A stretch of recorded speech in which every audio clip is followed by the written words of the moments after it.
नमस्कार, आप देख रहे हैं पहाड़ टीवी और मैं हूं नवल खान। चलिए बुलेटिन की शुरुआत करते हैं, लेकिन उससे पहले एक नजर हेडलाइन। गैरसैंण में सत्र के दूसरे दिन हुआ प्रश्नकाल। कांग्रेस के विधायकों ने गन्ना किसानों के समर्थन में दिया धरना। क्षैतिज आरक्षण बिल को मंजूरी मिलने के बाद राज्य आंदोलनकारियों में खुशी की लहर, जताया सीएम का आभार। गढ़वाल में ऊंची चोटियों पर बारिश बर्फबारी, बागेश्वर में जमकर हुई ओलावृष्टि से फसल और सब्जी को हुआ जबरदस्त नुकसान। गैरसैंण में आयोजित कैबिनेट बैठक में राज्य आंदोलनकारियों को 10% क्षैतिज आरक्षण बिल को मंजूरी मिलने के बाद राज्य आंदोलनकारियों में खुशी की लहर है। आंदोलनकारियों का कहना है कि उनका संघर्ष रंग लाया है। साथ ही उन्होंने बिल को मंजूरी मिलने के बाद मुख्यमंत्री पुष्कर सिंह धामी का आभार भी जताया है। खटीमा के आंदोलनकारियों में बहुत उत्साह है और हृदय की गहराइयों से हम अपने मुख्यमंत्री जी का आभार प्रकट करते हैं कि वर्षों से बहुप्रतिशत जो आज मांग थी एक आंदोलनकारियों की, आज उनके द्वारा ये मांग पूरी कर दी गई है। उसके लिए धामी जी का हृदय की गहराइयों से आभार। और उत्तराखंड की जनता के जननायक के रूप में धामी जी ने ये फैसला लिया है। उसके लिए उत्तराखंड के आंदोलनकारियों और उत्तराखंड की जनता उनको हृदय की गहराई से आभार। आज जिस प्रकार से गैरसैंण में जो विश्वस्त सूत्रों से पता चला है कि जो कैबिनेट हुई थी उसमें जो राज्य आंदोलनकारियों के क्षैतिज आरक्षण के लिए जो उप समिति की जो सकारात्मक रिपोर्ट रखी गई थी, उसको कैबिनेट ने, पूरी धामी सरकार ने उसको स्वीकार कर लिया है। और इसके लिए मैं सरकार का धन्यवाद देता हूं, उप समिति का धन्यवाद देता हूं और तमाम उन राज्य आंदोलनकारियों के संघर्ष को सैल्यूट करता हूं कि उनका संघर्ष रंग लेके आया। भले ही 10 साल लगे, लेकिन ये धामी सरकार ने सिद्ध किया है कि वो राज्य आंदोलनकारियों के पक्ष में थे और हैं और रहेंगे। पर केवल मैं इतनी विनती करना चाहता हूं और इसी परिप्रेक्ष्य को लेके हमने कल जो है शहीद स्मारक में जो है एक सुबह सबको बुलाया है कि आगे किस प्रकार से हम माननीय मुख्यमंत्री से एक अपील करेंगे कि रामनवमी और बैसाखी से पहले हमें राजभवन से इसकी औपचारिकता पूरी करके वो हमारे को इसका एक पुरस्कार देने का काम करेंगे, ताकि आने वाले समय में अधिनियम चुनाव आयोग से लेकर लोक सेवा आयोग से लेकर तमाम जो परीक्षाओं के कैलेंडर है उसमें तमाम राज्य आंदोलनकारियों को उसका अवसर प्रदान हो सके। उत्तराखंड बेरोजगार संघ ने देहरादून में विधानसभा के बाहर सरकार की बुद्धि शुद्धि के लिए यज्ञ किया। बेरोजगार संघ का कहना है कि इतने बड़े स्तर पर सरकारी नौकरियों में धांधली हुई है, लेकिन बावजूद इसके सीबीआई जांच नहीं हो रही है। उन्होंने कहा कि आज तक भाजपा नेता और भर्तियों का सौदागर धारीवाल गिरफ्तार नहीं हो पाया। संघ ने कहा कि बुद्धि शुद्धि यज्ञ के जरिए सरकार को जगाने का प्रयास लगातार जारी रहेगा। देखिए, मैं उत्तराखंड सरकार से हमने क्या कहते हैं आज उत्तराखंड सरकार के लिए बुद्धि शुद्धि का यज्ञ किया था यहाँ पे विधानसभा के बाहर। और ये यज्ञ जो है इस प्रकार से था, जितने भी हमारे सरकार में अभी जो सरकार चल रही है उसमें जो भ्रष्ट हो चुकी है, जिन नेताओं की बुद्धि जो भ्रष्ट हो चुकी है, उनकी भ्रष्ट बुद्धि को शुद्धि करने के लिए ये यज्ञ किया गया है। और इस यज्ञ से हो सकता है कि भगवान हमारी जो मनोकामना, हमारी जो क्या कहते मांग है वो सीएम पुष्कर धामी जरूर मानेंगे। और सीबीआई जांच की जो हमारी डिमांड है, यूके जितनी भी दंदाली हुई है उसको सीबीआई जांच के लिए जरूर हाँ कहेंगे एक ना एक बार।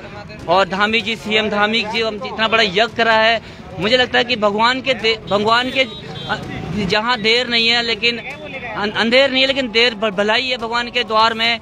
लेकिन इतना बड़ा जो यज्ञ हमने आज किया है विधानसभा देहरादून के अंदर तो इससे हमें प्रेरित होता है कि जितने भी पुलिस प्रशासन, यहाँ पे शासन प्रशासन है, इनको भी पूजा पाठ में भागीदारी लेनी चाहिए थी। लेकिन मुझे नहीं लगता है कि जो क्या कहते हैं ये पूजा पाठ में भाग ना लेकर लाठे खड़े यहाँ पे देख रहे हैं, ना टीका लगवा रहे हैं, ना कुछ नहीं। तो ये जो है ना एक मैसेज जाता है कि उत्तराखंड देवभूमि, जो क्या कहते हैं देवभूमि के नाम जाना जाता था, जो दानवों की भूमि के नाम जाना जा रहा है, क्योंकि बहुत ही गुंडागर्दी चल रही है यहाँ पे। अब खबर विधानसभा सत्र गैरसैंण से है, जहां कांग्रेस के सभी विधायकों को सत्र में पहली बार निलंबित किया गया है। आपको बता दें कि विधानसभा अध्यक्ष ने यह फैसला लिया है। विशेषाधिकार हनन के मामले में विपक्षी विधायक हंगामा कर रहे थे। कांग्रेस विधायकों ने कागज के गोले बनाकर पीठ की तरफ फेंके। जसपुर विधायक आदेश चौहान के मामले में विशेषाधिकार हनन का विषय था। वहीं वित्त मंत्री प्रेमचंद अग्रवाल ने कहा कि विपक्ष का रवैया सदन में बिल्कुल भी ठीक नहीं है। उन्होंने कहा कि ये पीठ का फैसला है जो कि अपने आप में सही है। वहीं विधानसभा सत्र की कार्रवाई के लिए कांग्रेस के विधायक निलंबित किए गए हैं। तरीके से कई सवालों को नहीं, जवाब बहुत अच्छी ढंग से दिए गए हैं। अब चूंकि जैसे मैंने पहले भी कहा, परंपरा जो कांग्रेस ने बना दी, एक के साथ कई खड़े हो जाना, उसको एक माहौल बनाना, बस इतना था। माननीय मंत्री बहुत अच्छी तैयारी से अपने जवाब दे रहे हैं। ग्रीष्मकालीन राजधानी भराड़ीसैंण में आयोजित विधानसभा सत्र के दौरान कांग्रेस द्वारा दिवाली खाल में किए जा रहे प्रदर्शन के दौरान सोमवार को विधायक अरविंद पांडे को कांग्रेसियों के विरोध का सामना करना पड़ा।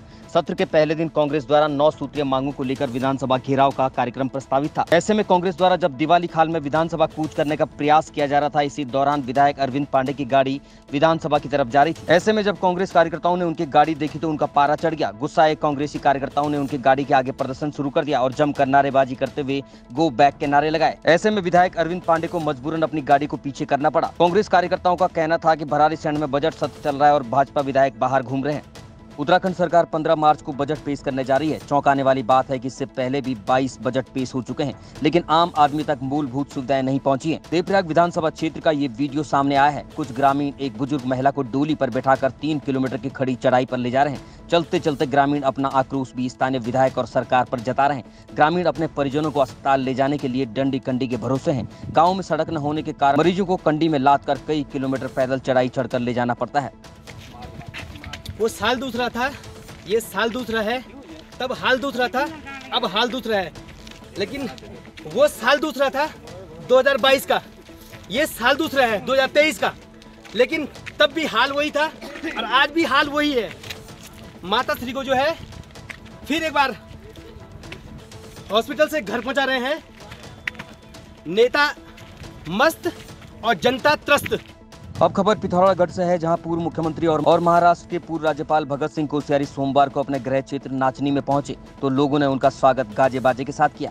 यूं ही भगत सिंह कोश्यारी महाराष्ट्र के राज्यपाल पद से मुक्त होकर उत्तराखंड आने की खबर क्षेत्र में पहुंची। क्षेत्र में खुशी की लहर देखने को मिली, जबकि भगत सिंह कोश्यारी का कहना है कि जब जब कोई व्यक्ति ग्राम प्रधान, क्षेत्र पंचायत सदस्य, जिला पंचायत सदस्य, विधायक, सांसद या मंत्री बनता है तो उसका क्षेत्र की जनता उसका स्वागत करती है। लेकिन यहाँ पहली बार देखने को मिला कि जब मैं अपने पद को छोड़कर अपने क्षेत्र में अपने घर आ रहा हूँ तो लोग मेरा स्वागत कर रहे हैं। भगत सिंह कोश्यारी का कहना है कि इससे प्रतीत होता है कि क्षेत्र के लोग मुझसे प्रेम करते हैं।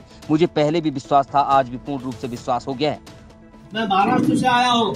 आप जानते हैं कि महाराष्ट्र की महिलाएं, उनके जो महिला के समूह है, स्वयं सहायता समूह है, इतना काम कर रहे हैं कि विदेश के लोग भी आकर के उन महिलाओं को काम की तारीफ करते हैं। और मुझे लगता है हमारे यहाँ भी बहुत से लोग ऐसे जो बहुत अच्छा काम कर रहे हैं, अनेक लोग अच्छा काम कर रहे हैं। आप इसलिए हम लोग ये सोच के चले, सरकार इतने अच्छा काम कर रही है, आपके लिए योजना ला रही है, सब कुछ कर रही है।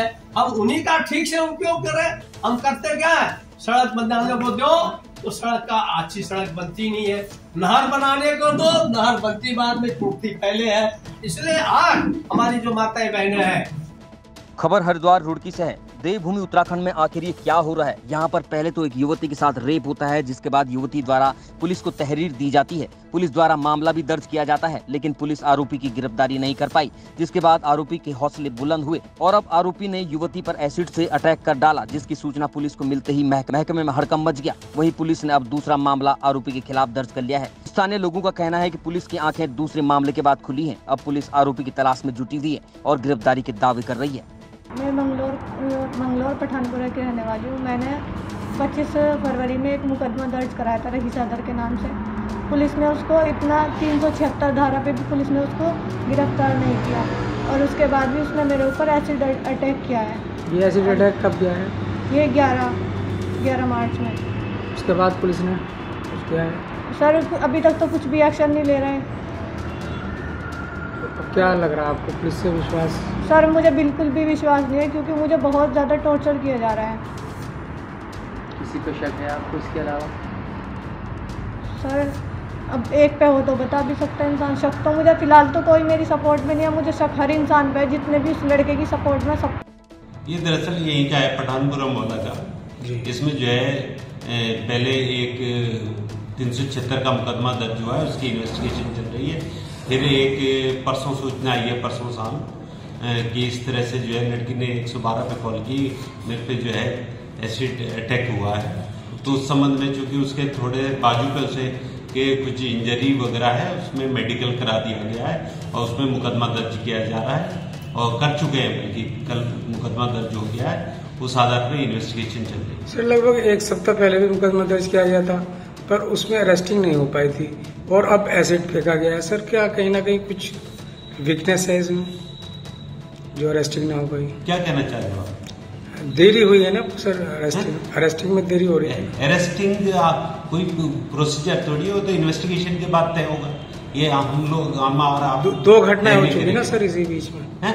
2 घटनाएं हो गई सर इसी। तो ये आप और मैं तय नहीं करेंगे, घटनाएं उसकी इन्वेस्टिगेशन की जा रही है, जो इन्वेस्टिगेशन आएगा उस आधार पर आगे कार्रवाई होगी। ठीक। अब खबर बंदरों के आतंक से जुड़ी हुई है। एक तरफ पहाड़ों में लोग बंदरों के आतंक से परेशान हैं, वहीं डोईवाला की रानी पोखरी क्षेत्र में बंदरों का आतंक इतना बढ़ गया है कि लोगों का घरों से निकलना मुश्किल हो गया है। यहाँ तक कि बच्चे स्कूल तक जाने से डरने लगे हैं। जहाँ अभी 2 दिन पहले ही बृहस्पतिवार को रानी पोखरी उत्तराखंड ग्रामीण बैंक में कार्यरत कर्मचारी पंकज उनियाल को बंदरों ने बुरी तरह से काट कर जख्मी कर दिया था, वहीं शुक्रवार को सुबह घमंडपुर रोड रानी पोखरी में स्थानीय व्यापारी नितिन कौशल की मां को बंदरों ने पूरी तरह से जख्मी कर दिया, जिनके इलाज के लिए उन्हें अस्पताल ले जाया गया। वहीं स्थानीय ग्रामीणों का कहना है कि बार बार वन विभाग को कहने और शिकायत करने पर भी वन विभाग मौन बना हुआ है और लोगों द्वारा वन विभाग और प्रशासन से अनुरोध किया गया है कि जल्द से जल्द बंदरों के आतंक से उन्हें निजात दिलाई जाए। लगा रही थी, झुकी हुई थी थोड़ी, पीछे से बंदर आया, पहले तो उसने पैर में काटा, फिर वो कमर पे चढ़ गया, फिर उसने मेरे इधर पासे में इधर की साइड काट दिया और यहाँ चढ़ गया। मेरे हाथ में झाड़ू थी, बस मैंने झाड़ू ऐसे मारी, तब जाके उसने मुझे छोड़ा, तब वो भागा। मैं चिल्लाई जोर से, बच्चे भी सो रहे थे, फिर एकदम आए उठ के, तब मुझे उठाया। दर्द का टीका तो लगवा लिया, दर्द बहुत है, बस बंदरों ने तो यहाँ इतनी आफत कर रखी है ना, कुछ कहने को नहीं। बच्चों बहुत ज़्यादा स्कूल छोड़ने जाते हैं, डर डर के डंडे हाथ में लेके जाते हैं, बहुत ज़्यादा ही हो रहा है। हाँ, बच्चे तो हमारे अंदर ही रहते हैं, ना कोई खेलना ना कुछ भी नहीं।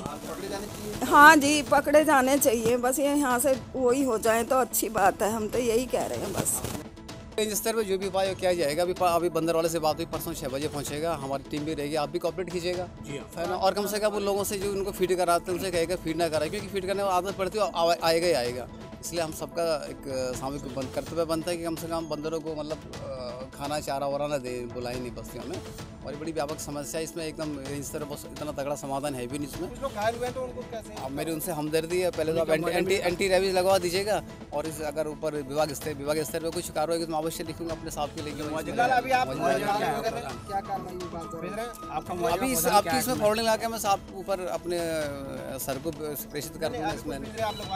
अभी तो इमीडिएटली हम 1 घंटे बाद लगाएंगे, एक पिंजरा भेज देंगे, हम वहाँ पे लगा देंगे और आप भी कोऑपरेट कीजिएगा। और परसों 6 बजे बंदर पकड़ने वाला पहुँचेगा, देखते हैं कितने बंदर आप आते हैं ना, कोशिश की जाएगी। और मेरी जिनको बंदर ने काटा पूरी हमदर्दी है और माता जी के प्रति मेरी पूरी मतलब सिंपैथी है और आप केयर कीजिएगा कम से कम। ये तो इस समस्या तो आप थोड़ा सा दूर भी रहे उनसे, तो रहना ही पड़ेगा। बच्चों को, स्कूली बच्चों को खासकर आप अपने घर पे आप जो भी थोड़ा सा आप बंद करके रखेगा, आप जाली वाले दरवाजे लगाए, क्योंकि बंदर को पता है कि आपकी रोटी कहाँ पे, किचन पे कहाँ पे पड़ी हो। मेरे यही घुस जाता है यहाँ पे, कई बार तो थोड़ा खुला रहेगा तो।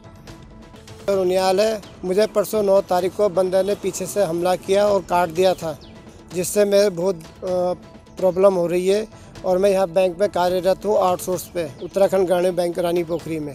और जब से बंदर ने मुझे काटा है मैं छुट्टी पे चल रहा हूँ। आज बैंक आया हूँ बड़ी मुश्किल से और मेरा अभी तक पेन चल रहा है। मैंने रेंजर साहब को भी कॉल किया था, उन्होंने बोला कि हमारे जो छोटे रेंजर साहब है घमंडपुर में, आप उनसे एक एप्लीकेशन लिख के और वहाँ दे दीजिए और फ़ोटो खींच के वहाँ दे देना। फ़ोटो मैंने खींच के रखी हुई है अपने। बहुत ज़्यादा आतंक है सर बंदरों का, निकलना बहुत वो हो गया, डर लगता है सर निकलते हुए भी अब तो। अब खबर विकास नगर से है, जहां विकास नगर में शक्ति नहर के दोनों तरफ उत्तराखंड के जल विद्युत निगम की भूमि में कब्जे हटाने को लेकर प्रशासन पूरी तरह से तैयार बैठा है। वहीं इस मामले में अब राजनीतिक दखलंदाजी भी होने लगी है। तकरीबन 600 परिवारों को प्रशासन ने जल्द कब्जा खाली करने के नोटिस दिए हुए हैं। कब्जा खाली नहीं हुआ तो प्रशासन ने इन अवैध कब्जों पर जल्द बुलडोजर चलाने का अल्टीमेटम दे दिया है। बेघर होने के डर से सहमे लोगों ने भारी संख्या में विकास नगर तहसील पहुंचकर प्रदर्शन किया। इस दौरान कांग्रेस के पूर्व कैबिनेट मंत्री नव प्रभात ने उपजिलाधिकारी विकास नगर को ज्ञापन सौंपते हुए सरकार से प्रभावित लोगों को बेघर न करने की मांग की है। कुछ परिवारों को, जिनकी संख्या सैकड़ों में है, नोटिस जारी किए गए हैं कि उनके मकानों पर ध्रुवीकरण कर दिया जाए। उसमें 2-3 चीजें ऐसी हैं जो महत्वपूर्ण हैं। जब एक मकान बनता है तो उस मकान को एक पानी का कनेक्शन, एक बिजली का कनेक्शन, एक सड़क की व्यवस्था सरकार करती है। इसका मतलब सरकार उस मकान के अस्तित्व को स्वीकार करती है। यहाँ ऐसे प्रकरण भी है जिनकी सूची हमने एकत्रित की है, जिनको प्रधानमंत्री आवास योजना के अंतर्गत मकान दिए गए, शौचालय दिए गए, तो जब सरकार ने उनके अधिकार को स्वीकार कर दिया, उनको राशन कार्ड दे दिया, उनको एक वोटर आईडी कार्ड दे दिया, उनको एक स्वास्थ्य कार्ड दे दिया, तो अचानक उनको हम ये नहीं कह सकते कि वो इलीगल एनक्रोचर्स हैं। दूसरी एक समस्या और है, जो जल विद्युत निगम जिन नक्शों के आधार पर काम कर रहा है वो नक्शे बहुत पुराने हैं। उसके बाद यहाँ बंदोबस्त होता है, और बंदोबस्त राजस्व का सबसे प्रमाणिक दस्तावेज होता है। तो बंदोबस्त होने के बाद जो स्थिति है, उस स्थिति का भी हमारे प्रशासन को जल विद्युत निगम के साथ मिलकर अध्ययन करना चाहिए। अभी माननीय सर्वोच्च न्यायालय ने हल्द्वानी के प्रकरण में जो आदेश दिए हैं, वो आदेश भी बहुत स्पष्ट है कि पहले आप एक रिहेबिलिटेशन की नीति बनाइए। ये नीति बनाना राज्य सरकार का काम है। राज्य सरकार वो नीति बना ले, वो नीति हमारे यहाँ भी लागू हो, हम उसका स्वागत करें। जहाँ तक जल विद्युत निगम की जो परियोजना है, जिसके लिए ये सब कार्रवाई करने का प्रयास किया जा रहा है, 69 करोड़ के करीब जिसकी लागत है, मैं उस परियोजना का भी स्वागत करता हूँ और उन अधिकारियों का ध्यान आकर्षित करता हूँ कि कालसी कोटी रोड पर अभी बहुत सारी ऐसी भूमि खाली पड़ी हुई है, जिस भूमि का वो अपनी परियोजना के लिए प्रयोग कर सकते हैं, और उन्हें जनहित में और राज्य के हित में इस काम को पहले कर लेना चाहिए। और यहाँ के प्रकरण की जांच राज्य सरकार की नीति निर्धारित होने के बाद की जानी चाहिए। मेरी सिर्फ एक मांग है, जो कुछ हो पूरे प्रदेश में एक ही नीति के अंतर्गत हो। ऐसा ना हो कि कहीं तो हम विनियमितीकरण की बात करने लगे और कहीं हम इलीगल एनक्रोचमेंट हटाने की बात करने लगे। अगर ऐसा करेंगे तो ये वैधानिक रूप से इसमें हम प्रयास करेंगे कि न्यायालय से हम न्याय प्राप्त करें। अब खबर पौड़ी गढ़वाल से है, जहां जिला पंचायत में अनियमितताओं के आरोप लगाते हुए जिला पंचायत के 2 सदस्यों ने ग्रामीणों के साथ सोमवार को डीएम कार्यालय के बाहर धरना दिया। इस दौरान जिला पंचायत सदस्यों ने उत्तराखंड सरकार से बैर नहीं, जिला पंचायत के भ्रष्टाचारियों की खैर नहीं संबंधी नारे लगाए। उन्होंने कहा कि जल्द ही भ्रष्टाचारियों के खिलाफ कार्रवाई नहीं होने पर उग्र आंदोलन किया जाएगा, वहीं कोर्ट की शरण भी ली जाएगी। सोमवार को ठहर के जिला पंचायत सदस्य गौरव रावत और जिला पंचायत सदस्य चांदपुर अमन बिष्ट ने ग्रामीणों के साथ डीएम कार्यालय के बाहर धरना दिया।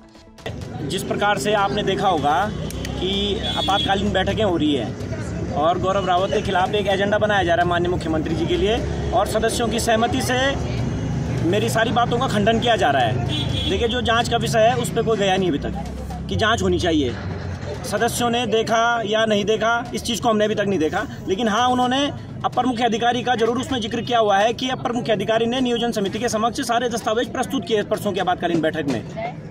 लेकिन कितना झूठ बोलेंगे, जब अपर मुख्य अधिकारी से हमने फोन में वार्ता की तो पता चलता है कि वो होली के बाद से तो आज तक ऑफिस आया ही नहीं। इतना झूठ इन लोगों ने जिला पंचायत के अंदर, इतना झूठ बोलने पे लोग लगे हुए हैं। माननीय अध्यक्ष जी, माननीय उपाध्यक्ष जी और किसी भी सदस्य से मुझे व्यक्तिगत कोई दुश्मनी नहीं है, किसी से कोई दुश्मनी नहीं है, ना ही मेरी संगठन के खिलाफ ये आवाज़ है। लेकिन मैं सिर्फ इतना पूछना चाहता हूँ, जब आपने आपातकालीन बैठक बुलाई और उस बैठक में आपने पत्रकारों के साथ वार्ता की, तो आपने उसमें खुद स्वीकार किया है कि हमसे पहले जो सदन रहा 18-19 में, उसमें वित्तीय अनियमितताएं हुई हैं और रक्त संबंधी कानून का खुला उल्लंघन किया हुआ है।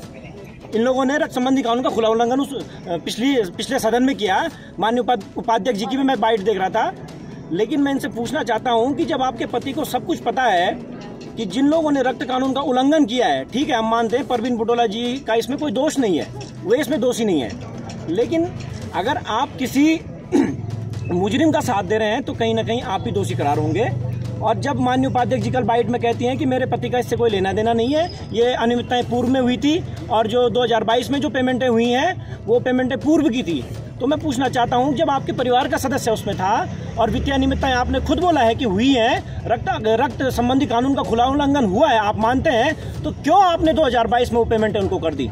अब खबर रामनगर से है, जहां रामनगर कोतवाली पुलिस ने नशे के खिलाफ चल रहे अपने अभियान को जारी रखते हुए नशे के एक सौदागर को मुखबिर की सूचना पर गिरफ्तार कर उसके कब्जे से 5 किलो से अधिक चरस बरामद की गई है, जिसकी अंतर्राष्ट्रीय बाजार में कीमत 5 लाख रुपए आंकी गई है। सोमवार को पुलिस क्षेत्राधिकारी बलजीत सिंह भाकुरी ने घटना का खुलासा करते हुए बताया कि मुखबिर की सूचना पर एक आरोपी को उसके घर के बाहर ही गिरफ्तार करते हुए कब्जे से 5 किलो 400 ग्राम चरस बरामद की गई है। सीओ ने कहा कि नशे के खिलाफ पुलिस का अभियान लगातार जारी है। इसने नशे के खिलाफ बड़ी कार्रवाई की है, कौन आरोपी कितने बरामद हुए?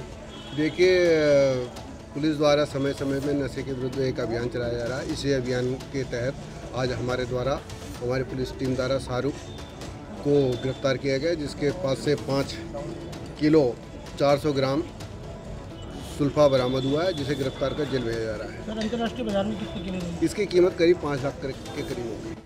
अब खबर हरिद्वार जिले के लक्सर से है, जहां लक्सर में रविवार की शाम कुलबीर नाम के नाबालिग हत्याकांड प्रकरण में सोमवार को एएसपी रेखा यादव द्वारा लक्सर कोतवाली परिसर में खुलासा कर दिया गया। पुलिस के मुताबिक इस हत्याकांड में राहुल पुत्र मदन सिंह और कृष्णा पुत्र जसवीर नाम के 2 युवकों को गिरफ्तार कर लिया गया है। इसके अलावा घटना में प्रयुक्त नींद की दवाइयां भी बरामद की गई हैं। आपसी शारीरिक संबंध और मृतक कुलबीर का गला घोंटकर जान से मारने के बाद उसे गड्ढा खोदकर दबाया गया था, जिसके बाद रविवार को खुद भारी पुलिस बल के साथ मौके पर पहुंची। पुलिस द्वारा निशानदेही की दिशा में गड्ढा खोदकर मृतक का शव निकालकर पोस्टमार्टम के लिए भेज दिया गया था। मामले की जानकारी पुलिस को 10 तारीख को प्राप्त हुई, जिसमें व्यक्ति के मृतक के परिजन द्वारा थाने आकर के एक तहरीर दी गई, जिसमें उनके द्वारा अपने बेटे की गुमशुदगी के संबंध में जानकारी दी गई। जिस तत्पश्चात पुलिस द्वारा मामले की गंभीरता को देखते हुए तत्काल अभियोग पंजीकृत किया गया और उसमें छानबीन हेतु टीमों का गठन किया गया। इसी बीच जानकारी जो प्राप्त होती है कि लड़के की बहन का किसी के साथ प्रेम प्रसंग था, जिसके चलते हुए कभी अक्सर परिवार में वाद विवाद चलता रहता था।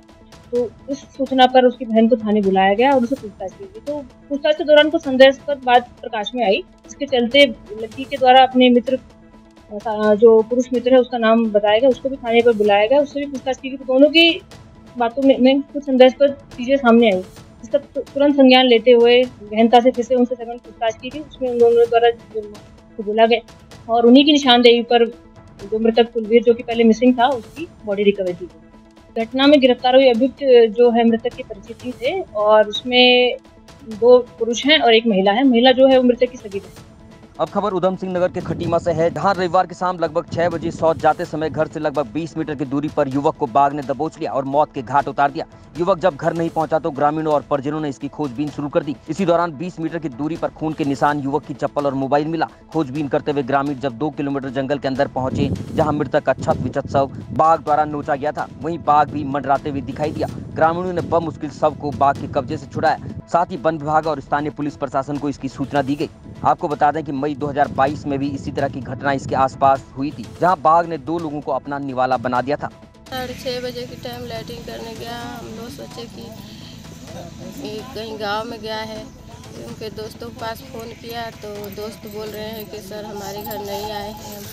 पूरे रिश्तेदारी में फ़ोन किए, कहीं नहीं पता लगा तो हम लोग गांव में ढूंढने लगे सर। घूमने के बाद हम लोग रात के 12 बजे 1:30 बजे तक ढूंढा, नहीं कुछ पता लगा। मोबाइल में फ़ोन लगा रहे थे, फ़ोन उठ नहीं रहा था। फ़ोन घंटी पूरा जा रहा था लेकिन फ़ोन उठ नहीं रहा था। उसके वजह से हम लोग पूरा गांव में ढूंढे। पूरा गांव में ढूंढने की वजह से हम लोगों को नहीं मिले। तो सुबह उनके पापा लैट्रिन करने गए, ऊपर देखा कि डिब्बा, चप्पल, मोबाइल सब वहीं पर था। पोस्टमार्टम हुआ है कि ये रंजीत कुमार करके आए थे, जिनकी एक दाहिनी पैर की जो दाहिना पैर है वो बिल्कुल बॉडी से अलग ख़त्म ही था और गायब था। और उसके शरीर पे निशान ऐसे लग रहे थे जैसे किसी जंगली जानवर ने उसे काटा है और उसकी वजह से उसकी दोनों जांघ की हड्डियां भी टूटी हुई थी और सिर की हड्डी टूट के उसका ब्रेन रप्चर्ड हो गया था और वो हेड इंजरी के कारण, जंगली जानवर के काटने के कारण मर गया था। आज प्रातः करीब 4 बजे वन कर्मियों को सूचना मिली कि सुरई वन क्षेत्र के अंतर्गत झाऊपरसा क्षेत्र में एक युवक को बाघ द्वारा घायल कर वन क्षेत्र में ले जाया गया है। सूचना पर त्वरित कार्रवाई करते हुए वन क्षेत्र अधिकारी सुरई द्वारा मई स्टाफ के घटनास्थल पर पहुंचकर स्थानीय जो लोग हैं उनकी सहायता से युवक के शव को बरामद किया गया और पुलिस बल को सूचना दी गई। पुलिस बल की उपस्थिति में शव का पोस्टमार्टम कराए जाने की कार्रवाई की गई और शव को युवक के परिजनों को सुपुर्द किया गया। युवक झाऊपरसा ग्राम बगुलिया का रहने वाला बताया जा रहा है, जिसकी उम्र करीब 25 वर्ष और उसका नाम रंजीत कुमार पुत्र श्री कांता प्रसाद बताया गया। राहत राशि के संबंध में जो भी औपचारिकता हुई उन्हें पूर्ण करने के उपरांत नियमानुसार उपलब्ध करा दी जाएगी। अब खबर मसूरी से है, जहां मसूरी ट्रेडर्स वेलफेयर एसोसिएशन के चुनाव को लेकर सोमवार को नामांकन की प्रक्रिया शुरू हो गई, जिसमें अध्यक्ष पद के लिए 1 नामांकन किया गया। वहां महामंत्री के पद पर भी 1 ही नामांकन दाखिल हुआ और कोषाध्यक्ष पद के लिए 2 नामांकन पत्र दाखिल हुए। इसके बाद अध्यक्ष पद पर रजत अग्रवाल 8वीं बार निर्विरोध अध्यक्ष चुन लिए गए। वहीं महामंत्री में दूसरी बार जगजीत कुकरेजा को निर्विरोध चुन लिया गया। चुनाव अधिकारी मदन मोहन शर्मा ने बताया कि अध्यक्ष और महामंत्री पद पर 1 नामांकन पत्र प्राप्त हुए हैं और कोषाध्यक्ष पद के लिए 2 नामांकन प्राप्त हुए थे, जिनकी जाँच 14 मार्च को की जाएगी। इसके बाद बाद चुनाव की कार्रवाई की जाएगी। उन्होंने कहा कि अगर कोई नाम वापस नहीं लेता तो 23 मार्च को कोषाध्यक्ष पद पर चुनाव किया जाएगा, जिसको लेकर सुबह 9 बजे से 3 बजे तक मतदान होगा और उसी दिन मतगणना की जाएगी और देर शाम तक परिणाम घोषित कर दिया जाएगा। आज एक महत्वपूर्ण दिन था, जबकि विभिन्न पदों पर नामांकन होने थे। 5 बजे तक नामांकन होने थे, जिसमें से अध्यक्ष पद के लिए 1 नामांकन हुआ है, महामंत्री पद के लिए 1 नामांकन हुआ है और कोषाध्यक्ष पद के लिए 2 नामांकन हुए हैं। सभी नामांकन, हमारी जांच प्रक्रिया कल प्रारंभ होगी। नामांकन पत्रों की जांच की जाएगी और वैध पाए जाने पर उनको परसों के बाद सूचित किया जाएगा। इलेक्शन तारीख को सवेरे 9 बजे से 3 बजे तक इलेक्शन होगी। ट्रेडर्स एंड वेलफेयर एसोसिएशन के 3 वर्षीय चुनाव का नामांकन का दिन था और आज मुख्य तौर पर अध्यक्ष पद पे 1, महामंत्री पद पे 1 और कोषाध्यक्ष पद पे 2 व्यापारियों ने नामांकन भरा है और कल नामांकन जांच और नाम वापसी की तिथि है। उसके बाद आगे की जो तिथि है वो 21 मार्च को चुनाव की तिथि है, जो मतदान होगा। अगर जरूरत पड़ती है तो मतदान 21 तारीख को किया जाएगा। आप इस 8वीं बार लगातार बिल्कुल, ये देखिए ये 8वां चुनाव है मेरा, लेकिन अगर वर्ष में माने तो ये 15 साल 14 साल पूरे हो चुके हैं। ये 15वां साल व्यापार मंडल मसूरी ट्रेडर्स वेलफेयर एसोसिएशन का मेरा निरंतर प्रयास है कि इस बार भी विजयी होकर संस्था के मेंबर्स के लिए, समस्त व्यापारियों के लिए। और अब खबर रामनगर से है, जहां आपको बता दें कि 28 से 30 मार्च तक रामनगर में G20 की 3 दिवसीय बैठक होनी है। इस बैठक में 70 डेलीगेट्स विदेश और 30 डेलीगेट्स भारत के प्रतिभाग कर रहे हैं। इस बैठक को लेकर जहां एक और प्रदेश सरकार इसे उत्तराखंड का गौरव मान रही है, वहीं बैठक की तैयारियों को लेकर सभी विभाग पूरी तरह से मुस्तैदी के साथ रामनगर के सौंदर्यीकरण को लेकर जुटे हैं, जिसके क्रम में राजकीय महाविद्यालय की दीवारों पर बाहर से आए कलाकारों द्वारा उत्तराखंड की संस्कृति और रहन सहन के अलावा उत्तराखंड के वाद्य यंत्रों को अपनी कला के माध्यम से पेंटिंग वर्क से दीवारों पर उकेरने का काम किया जा रहा है। जी, जैसे कि आपने बताया G20 प्रोजेक्ट जो चल रहा है, G20 अभी रामनगर में जो डेलीगेट्स आएंगे तो अलग अलग देशों से डेलीगेट्स आ रहे हैं, लगभग 70 के आसपास, और उनके साथ बहुत सारे अधिकारी लोग आएंगे। तो जो हमारा कॉन्सेप्ट है, रामनगर की जो जितनी भी दीवार हैं या जितनी भी ऐसी जगह है वहाँ पे उत्तराखंड की लोक संस्कृति को दिखाया जाए। तो जैसे हमने धारचूला, मुनस्यारी, पिथौरागढ़, गढ़वाल, जौनसार और हमारे यहाँ के जो दैनिक जीवन महिलाओं द्वारा होते हैं या पुरुषों द्वारा होते हैं, वो सारी चीज़ें यहाँ पे प्रदर्शित की गई हैं कलाकारों द्वारा। और हमारे वाद्य यंत्र, जैसा आप पीछे देखेंगे, हमारा रहन सहन, कैसे उनका आर्किटेक्ट था, क्या था।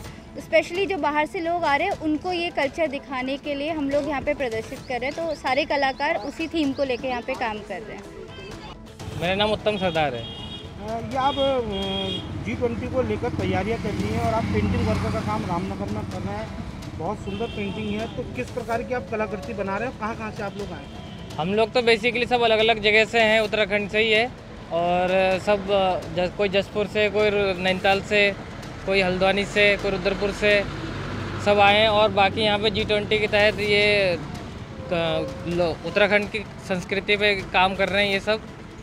अब खबर उत्तरकाशी से है, जहां उत्तरकाशी के गाजना क्षेत्र में अचानक बेमौसमी ओलावृष्टि और बर्फबारी हुई। सोमवार देर शाम अचानक मौसम बदलने से घाटी में करीब आधे घंटे से ज्यादा समय तक ओलावृष्टि हुई, जिससे पूरी घाटी ओलों से पट गई। ओले पड़ने के बाद पूरी घाटी में बर्फ की सफेद चादर बिछ गई। बेमौसम ओले और बर्फबारी ने खड़ी फसल को तबाह कर दिया। क्षेत्र के सामाजिक कार्यकर्ता और पूर्व सैनिक द्वारिका प्रसाद भट्ट ने बताया, ओले पूरी बर्फबारी जैसे बरसे हैं, इससे पूरी घाटी में ठंड और ठिठुरन बढ़ गई है। उन्होंने बताया कि ओलों ने पूरी घाटी में फसलें बर्बाद कर दी हैं। राज्य भर और देश भर में जहाँ इस बार फरवरी और मार्च में अप्रैल और मई जैसा मौसम बना हुआ है, इससे समय से पहले गर्मी बढ़ गई है। लोग मौसम में आए बदलाव से इस तरह की कई बीमारियों से ग्रस्त हो रहे हैं। ऐसे में बेमौसम ओले और बर्फबारी ने लोगों को परेशानी में डाल दिया है।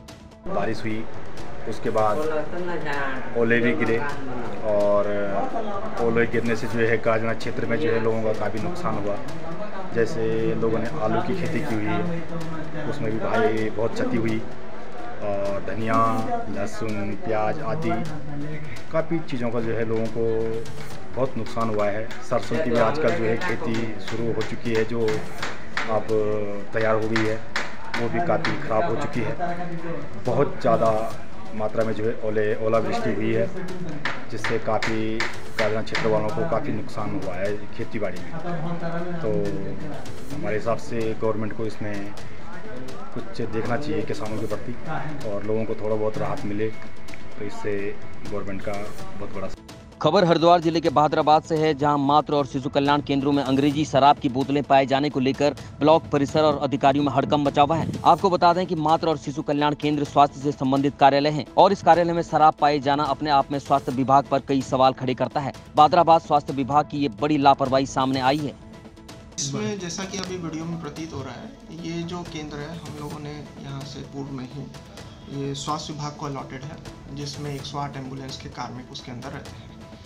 और इसमें जैसा वीडियो में दिखाया जा रहा है, उसमें कुछ आपत्तिजनक सामग्री रखी हुई पाई गई है, तो उसमें जो संबंधित कार्मिक है उसको बुलाकर आवश्यक कार्रवाई की। अभी उनको बुलाया, मैंने कहा ऐसा क्यों है, क्योंकि उनको असल में वो पतंजलि में रहते थे पहले, तो वहाँ पर दिन मतलब जिसमें जिसकी ड्यूटी है वो वहाँ पर रहता था। अभी हुआ क्या कि वहाँ से उन्होंने खाली करा दिया, तो मैंने कहा ठीक है आप यहाँ पर अपना यहाँ से संचालन कीजिए।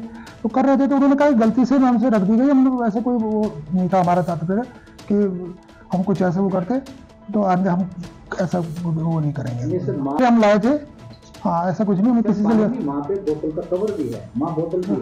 नहीं तो मैंने बता दी, मैंने नहीं देखा, मैं उन्होंने बताया तो मैंने कहा दान मैंने दिया उनको कि भैया आप आज के बाद ऐसा नहीं करेंगे, नहीं तो हम खाली करा देंगे यहाँ से। सर आपको क्या कुछ कार्य आप क्या जान दिया, आप भूमि गलती, तो अगर उन्होंने किया तो नहीं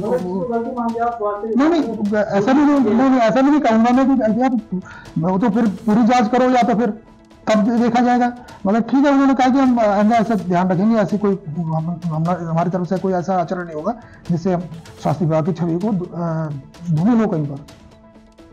खबर डोईवाला विधानसभा से है, जहां रानी पोखरी में एक बार फिर से G20 सम्मेलन के नाम पर स्थानीय व्यापारियों को परेशान करने का आरोप स्थानीय व्यापारियों और स्थानीय लोगों ने लगाया है।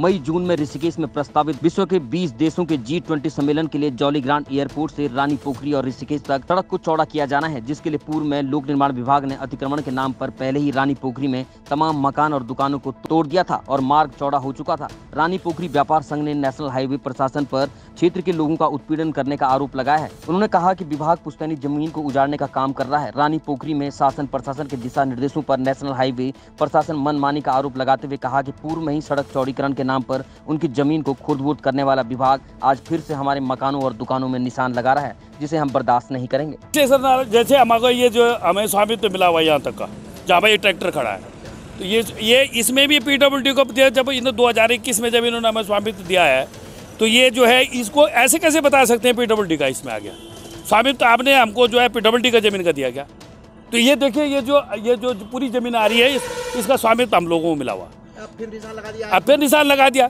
तो PWD की जमीन का इन्होंने हमको स्वामित्व PWD का जमीन का दिया। NH वाले। मैं जब ऋषिकेश ADM साहब के पास गए, जब हम गए थे तो हमने पूछा, मैं ऐसे आपने ऐसा कैसे दे दिया हमको? अगर PWD का था तो आपने इसको पहले क्यों नहीं बताया हमको? इस आदमी को स्वामित्व मिला, मैंने दुकान खरीद ली, स्वामित्व मिला, आपने मेरी रजिस्ट्री करी, तो रजिस्ट्री करने के बाद PWD का कहाँ से आ गया वो? आपके जब मैं रजिस्ट्री करने गए थे आपने 2022 में, तो आपने इसको काटा, रजिस्ट्री क्यों करने दी मेरे को? क्या चाहते हो? क्या अब मैं यही चाहता हूँ, हमको पूरा मुआवजा मिले हमको। हम दुकान के बदले हमें दुकान दो, या तो हमें जगह दे दो भाई, दुकान की जगह दो, अरे हमें मुआवजा पूरा मिलना चाहिए जो NH के हिसाब से मिलना चाहिए। दूसरे के लिए तो आज चेंज कर दिया क्या? सेंटर कोई चेंज नहीं हुआ, जो पहले था लगा हुआ था वही है। कितने मीटर रोड से, कितने मीटर इस साइड है? रोड से दोनों साइड से 15-15 मीटर है। तो आज तो कहीं कहीं आपने और ज़्यादा निशान लगा दिया? नहीं लगाया, 15 मीटर पे ही लगाया है। अच्छा, तो क्या रोड का समरेखण कुछ चेंज हुआ है क्या? कोई नहीं हुआ, जो पूर्ववत है। स्थानीय व्यापारियों में जो रोड है कि सेंटर साइड में दे रहे हैं? सेंटर साइड जो तो जो डिजाइन के हिसाब से जो फाइनल हुआ है उसी के हिसाब से रखा गया है। आपका नाम? मैं तुलदार हूँ NHI में। अब खबर पिथौरागढ़ जिले के मुनस्यारी से है, जहां मुनस्यारी में मौसम ने करवट बदली है। तेज आंधी, तूफान, बिजली की गड़गड़ाहट और तेज बारिश के साथ ओलावृष्टि हुई है। आपको बता दें कि विकासखंड मुनस्यारी में सोमवार दोपहर के बाद अचानक मौसम के बदलते मिजाज को देखकर आसमान बादलों से घिरा रहा और करीब 3 बजे बाद बिजली की तेज गड़गड़ाहट के साथ ही झमाझम बारिश होने लगी। देखते ही देखते तेज बारिश के साथ भयंकर ओलावृष्टि हुई। वहीं मुनस्यारी के उच्च हिमालयी क्षेत्रों में बर्फबारी हुई, जिससे निचले इलाकों में ठंड बढ़ गई है। अब खबर विकासनगर से है, जहां UJVNL की जमीन पर अतिक्रमण के जद में आ रहे प्रभावित स्थानीय ग्रामीणों को अब कांग्रेस के साथ बसपा, भीम आर्मी, अन्य जनप्रतिनिधियों का साथ मिलता नजर आ रहा है, जिसके साथ अब ये लोग प्रशासन और सरकार के खिलाफ लामबंद होने की तैयारी में हैं। देखिए, 70 वर्षों से अधिक लोग यहाँ आवासीय परिसरों में रह रहे हैं और माननीय जिला अधिकारी महोदय जी का यहाँ जो नोटिस प्रेस करने का एक माध्यम है, सरकार के दबाव में आकर के विभागीय स्तर से जो कार्रवाई करने के संबंध में यहाँ नोटिस जारी किए गए हैं कि मकानों को तोड़ दिया जाए। ये निराधार बातें हैं। सरकार के दबाव में आकर के जिलाधिकारी महोदय द्वारा जो ये कदम उठाया गया है, इसका भीम आर्मी के माध्यम से हम लोग विरोध करते हैं। और यहाँ 17 वर्षों से अधिक समय से लोग जो रह रहे हैं, उनको सरकार द्वारा सरकारी सुविधाएं समय समय पर मुहैया कराई गई हैं। उनको इंदिरा आवास में मकान बनाने के लिए अन्य मदों से पैसा दिया गया है। इंदिरा आवास से भी मकान बने हैं और बिजली पानी सभी के बिल लोग यहाँ पर्याप्त जो धनराशि है उसके मानकीय आधार पर लोग बिल भी पे कर रहे हैं, दे रहे हैं। लेकिन अब सरकार के दबाव में आकर के जिलाधिकारी को एक माध्यम बना करके सरकार द्वारा जो निर्णायक निर्णय लिया गया है, ये बड़ा ही निंदनीय और बड़ा बेरहमी से लोगों को उजाड़ने के लिए जो निर्णय लिया गया है, ये बड़ा ही व्यर्थ है। और हम लोग इसका विरोध करते हुए हम सरकार को ये स्पष्ट रूप से चेताना चाहते हैं कि भीम आर्मी भारत एकता मिशन के लोग जो सामाजिक संरक्षण के लिए काम करते हैं, अगर यहाँ हमारे परिवार के लोगों को, जो 900 से अधिक परिवार के लोग यहाँ रहते हैं, किसी भी प्रकार से परेशान किया जाएगा, प्रताड़ित किया जाएगा, वो किसी सूरत में बर्दाश्त नहीं किया जाएगा। और ऐसा अगर सरकार नहीं मानती है तो भीम आर्मी के माध्यम से एक आंदोलन किया जाएगा, जिसकी जन धन संपदा की समस्त हानियों की जिम्मेदारी पूर्णतः प्रशासन और सरकार की होगी। देखिए, आज बड़े दुख के साथ कहना पड़ रहा है कि ये गरीब जनता है। गांव पहले बसा था और नहर बाद में बनी है, शक्ति नहर बाद में बनी है। तो इनके छोटे छोटे बच्चे हैं, गरीब हैं, जिनके पास जमीन नहीं है, जिनके पास रहने का कोई संसाधन ही नहीं है। और गवर्नमेंट के द्वारा बिजली कनेक्शन, पानी, इंदिरा आवास, निर्मल आवास, ये सब कुछ गवर्नमेंट के से दिया गया है। अगर गवर्नमेंट की वजह से ही ये दिया गया है और इनको सब चीज मिली है, तो आज ये हमारी सरकार क्यों इस तरह की स्थिति पैदा कर दी कि हमारे लोगों के अंदर भय बिठा दिया और बुलडोजर भी दिखा दिया और नोटिस भी दे दिए गए हैं। तो ये नोटिस इस तरह से डराने और धमकाने की बात की जा रही और जैसे मकान तोड़ने की बात की जा रही, मैं इसकी कड़ी शब्दों में निंदा करती हूँ। और मेरा समाज और पूरा बैकवर्ड हो या मुस्लिम हो, सब हो, तो पूरा जोर तोड़ से इसका विरोध करेगा। अब खबर रामनगर से है, जहां बेड़ाझाल स्थित एक विद्यालय में क्षेत्र के रहने वाले ग्रामीणों की समस्याओं के समाधान को लेकर जनता दरबार का आयोजन किया गया। आपको बता दें कि जनता दरबार में कई विभागों के अधिकारियों के न पहुंचने पर ग्रामीणों की समस्याएं आज तक नहीं सुलझ पाई, जिसके बाद ग्रामीणों का आक्रोश बढ़ गया। उन्होंने जनता दरबार में मौजूद अधिकारियों के सामने नारेबाजी करते हुए अपना रोष प्रकट किया। ग्रामीणों का आरोप है कि पहले भी कई बार इस प्रकार के जनता दरबारों में ग्रामीणों की समस्याएं सुनी गई थी और अधिकारियों ने समस्याओं के समाधान पर आश्वासन दिया था, लेकिन आज तक समस्याएं बरकरार हैं। में जनता दरबार लगाया गया था। ग्रामीणों का आरोप है कि अधिकारी यहाँ से बैठक से नदारद रहे और उन्होंने बैठक को स्थगित किया और गांव की कई समस्या बताई, अधिकारी भी नदारद थे। तो किस प्रकार की कार्रवाई की जाएगी? नहीं, ज़्यादातर विभागों के अधिकारी यहाँ मौजूद हैं, इस समय भी मौजूद हैं। यहाँ पर UPCL, PWD, स्वास्थ्य विभाग से हैं और उद्यान विभाग से हैं, स्वास्थ्य से भी हैं और शिक्षा विभाग से भी हैं। लेकिन इनकी समस्याएं जो हैं वो हमने लिखित में ले ली हैं, इनको नोट भी कर लिया है हमने। मैं इनको जो है CDO साहब को भेजूंगा और उसके प्रतिलिपि जिलाधिकारी महोदय को भी भेजूंगा। ज़्यादातर समस्या इनकी जो है पानी की समस्या, पीने के पानी की है और लीकेज की समस्या काफ़ी गंभीर समस्या पुरानी बताई गई है। मैंने द्वारा जो है तत्काल संबंधित अधिशासी अभियंता गंगवार जी को फ़ोन किया, मैंने प्रधान जी से भी बात कराई उनकी, उन्होंने विस्तार में उनको समझाया है। वो शीघ्र ही अभी उनके जेई और कोई लाइनमैन को उन्होंने अभी भेजा है, शायद संभवतः 1-8 घंटे में वो पहुंचेंगे और 1-2 दिन में संभवतः वो कार्रवाई करेंगे। PWD की सड़क के बारे में बात आई थी कि 2.5 किलोमीटर में गड्ढे हैं, तो यहाँ PWD के सहायक अभियंता मौजूद हैं। इनके द्वारा बताया गया कि उसका प्राक्कलन शासन को गया है और जैसे ही वो आएगा उनके द्वारा ये काम करा दिया जाएगा। UPCL की भी कई समस्या आई थी यहाँ पर कि कई पोल टेढ़े हैं, कई पोल निकल गए थे, वो गलत जगह पर लगा दिए गए हैं और एक ट्रांसफार्मर शिफ्ट होने की बात है। वो समस्या भी यहाँ पर PWD के अधिकारी मौजूद हैं, इनको मैंने बात करी है और इन्होंने नोट किया है, अपने अधिकारियों से भी बात की है आशा है शीघ्र इन समस्याओं का समाधान हो जाएगा। सर घेराबंदी भी करी है आप लोगों की ग्रामीणों ने? देखिए घेराबंदी क्या है, जब ग्रामवासी परेशान होंगे तो वो घेराबंदी तो स्वाभाविक बात है। और कुछ विभागों के अधिकारी नहीं आए हैं, मैं उनको लिखित रूप में सूचित करूंगा अपने CDO साहब को, जिनके आदेश से मैं यहाँ बैठा हूँ, और निश्चित रूप से उन पर कार्रवाई होगी। अभी तक की खबरों में इतना ही। आगे की खबरों के लिए देखते रहिए पहाड़ TV। तब तक के लिए नमस्कार।